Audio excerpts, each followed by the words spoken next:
Hola! Les recomanacions que us portem aquesta setmana són dues propostes de la Biblioteca.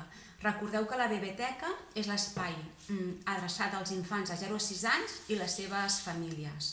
El primer títol que volem que conegueu és d'un autor francès que es diu Michel Escoffier i porta per títol És mi sopa.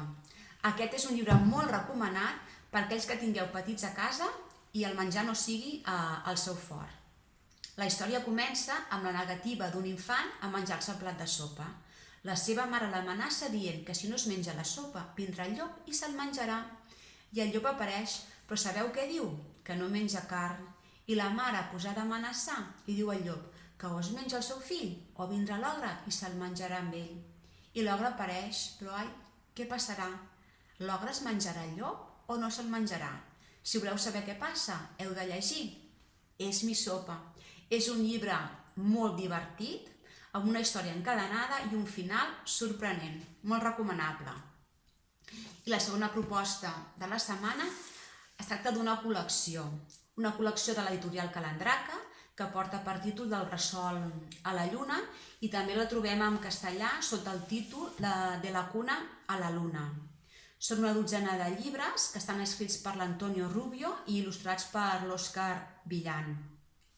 Com veieu, són uns llibres en format petit, cantos arrodonits i fulls de cartró, el que fa que siguin molt manejables pels més petits.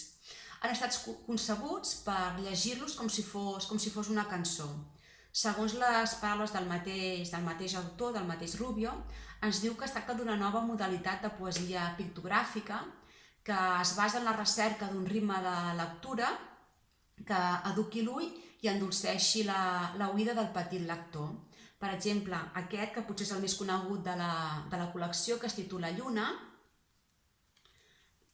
uns dibuixos molt bonics, i per exemple, una melodia possible, que n'hi ha moltes. Lluna, lluna, lluna, lluna, lluna, sol. Lluna, lluna, lluna, lluna, caragol. I així es tracta, anar agafant els llibres i cadascú que inventi la melodia que li sigui més agradable. I catacric, catacrac, fins aquí les recomanacions.